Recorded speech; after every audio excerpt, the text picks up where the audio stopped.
ఫిలిప్పీయులకు రాసిన పత్రిక 3వ అధ్యాయము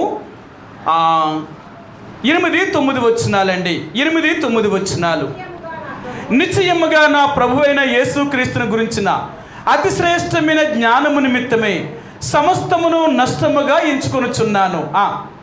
క్రీస్తును సంపాదించుకొని ధర్మశాస్త్రం మూలమైన నా నీతిని గాక క్రీస్తునందలి విశ్వాసం వలనైన నీతి అనగా విశ్వాసమును బట్టి దేవుడు అనుగ్రహించు నీతి గలవాడినై ఆయన యందు అగపడు నిమిత్తము ఏ విధము చేతనైనను మృతులలో నుండి నాకు పునరుత్థానము కలగవలనని ఆయన మరణ విషయములో సమాన అనుభవము గలవాడినై ఆయనను ఆయన పునరుత్థాన బలమును ఎరుగు నిమిత్తమును ఆయన శ్రమలలో పాలువాడునగుటి ఎట్టుదో ఎరుగు నిమిత్తమును సమస్తమును నష్టపరుచుకొని వాటిని పెంటతో సమానము